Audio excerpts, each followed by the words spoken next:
हमारे YouTube channel the lifeline coaching centre में आप सभी का बहुत बहुत स्वागत है। आज के इस वीडियो में हम लोग देखने जा रहे हैं क्लास 10th के NCERT मैथ के एक्सरसाइज नंबर 5.1, जिसमें हम देखेंगे क्वेश्चन नंबर। आइए पढ़ते हैं। क्वेश्चन नंबर 4 है हमारा, निम्नलिखित में से कौन कौन AP है? यदि कोई AP में है तो उसका सार व अंतर ज्ञात कीजिए और इनके 3 और पद लिखिए। अर्थात हमें इस क्वेश्चन में करना क्या है, क्वेश्चन यहाँ पे इसमें 10 से 12-15 क्वेश्चंस हैं। इसमें से मैंने 2 क्वेश्चन यहाँ पे लिखा है, ठीक है। इस क्वेश्चंस को हमें सबसे पहले करना क्या है कि चेक करना है कि क्या ये AP में है।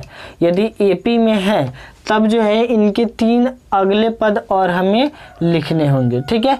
तो आइए देखते हैं कैसे जो है हम इस तरह के क्वेश्चन को सॉल्व करते हैं, ठीक है। देखिएगा सॉल्यूशन में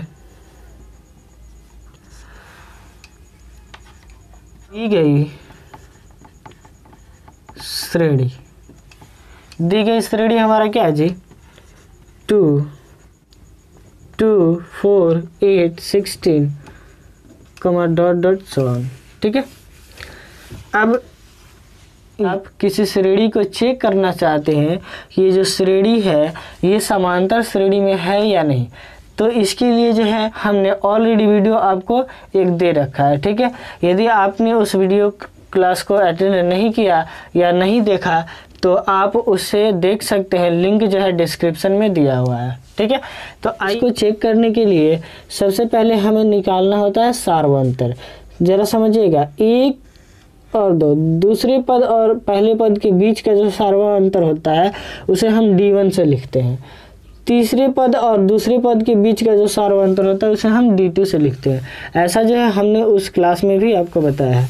तो सबसे पहले सार व अंतर को D से सूचित किया जाता है D1। D1 के लिए होगा हमारा क्या चीज, A2 माइनस A1, क्योंकि सार व अंतर का फॉर्मूला होता है क्या जी, दूसरे पद माइनस पहला पद, ठीक है। तो A2 माइनस A1, तो हमारा क्या आ जाएगा जी, 4 माइनस 2 बराबर 2, ठीक है।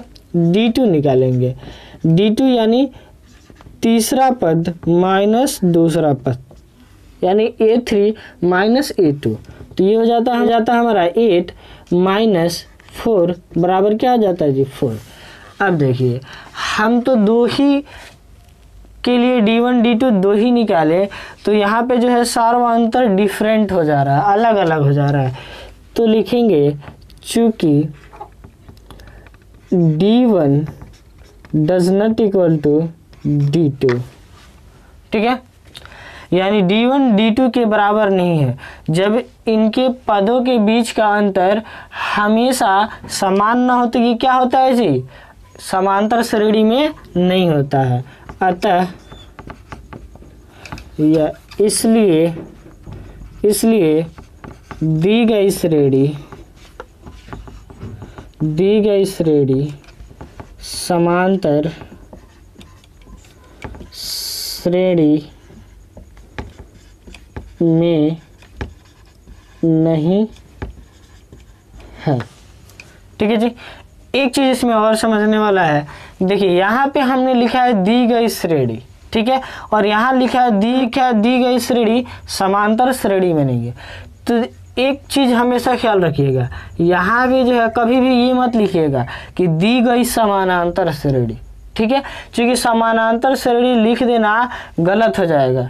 पहले तो हमें चेक करना है ना जी कि समांतर श्रेणी में है या नहीं। हम चेक किए तब ना पता चला कि ये समांतर श्रेणी में नहीं है, ठीक है।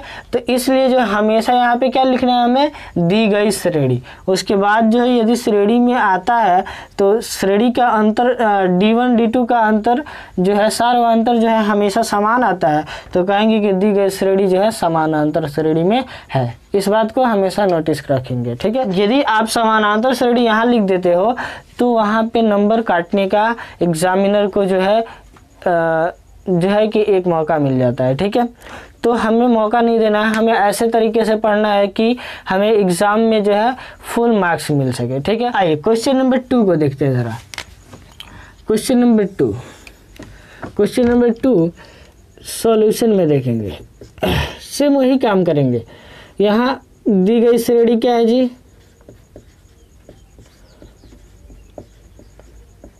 दी गई श्रेणी है हमारा 2, 5/2, 3, 7/2, 7। ठीक है, इसके लिए भी D1 हमें निकालना होगा, यानी A2 माइनस A1 बराबर 5/2 माइनस 2, ये हो जाता है हमारा 2, 5 माइनस 4 बराबर 1/2। ऐसे D2 निकालेंगे तो दूसरा पद माइनस दूसरा पद बराबर क्या हो जाएगा जी, 3 माइनस 5/2, LCM 2, ये हो जाएगा 6 माइनस 5 बराबर 1/2। D3 निकालेंगे A4 माइनस A3, यानी चौथा पद माइनस तीसरा पद। ठीक है जी, तो चौथा पद है हमारा 7/2 माइनस तीसरा पद है 3 बराबर एलसीएम लेंगे 2, तो ये हो जाएगा 7 माइनस 6 बराबर क्या हो गया जी, 1/2। ठीक है, अब देखिए कि जब D1, D2, D3 का वैल्यू जो है हर जगह इक्वल है, तो ये कहेंगे कि ये जो श्रेणी है क्या है जी, समानांतर श्रेणी है। चूँकि D1 equals to D2 equals to D3, इसलिए दी गई श्रेणी समानांतर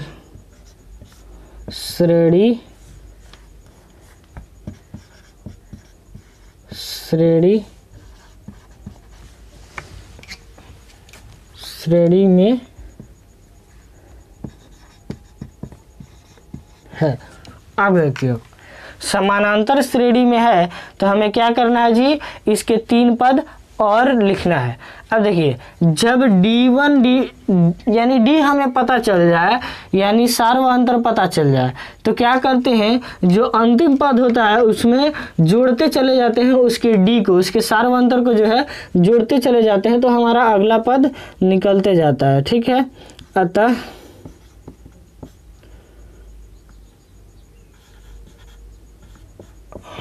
अगले 3 पद A5 के लिए, ठीक है 4 दिया है, 5वें पद को हम A5 लिख सकते हैं। तो 5वें पद के लिए क्या करेंगे जी, A4 प्लस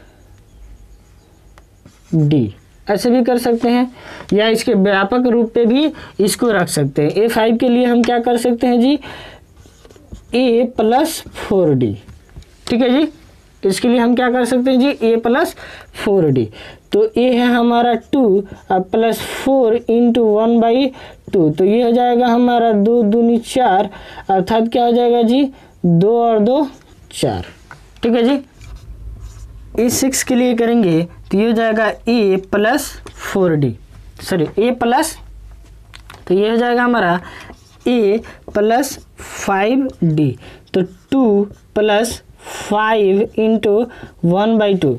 ठीक है, तो ये हो जाता है हमारा 2 प्लस 5, 2 प्लस 5/2 ऐड करेंगे तो ये हो जाएगा हमारा 9/2।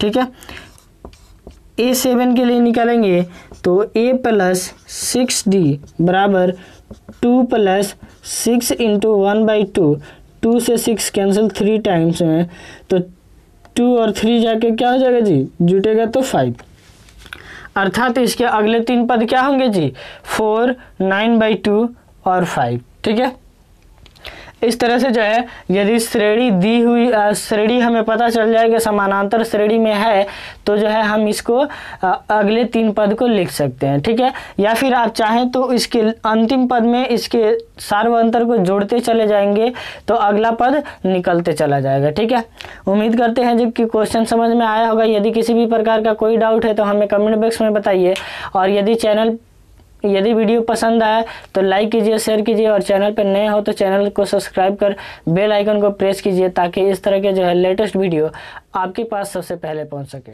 Thank you.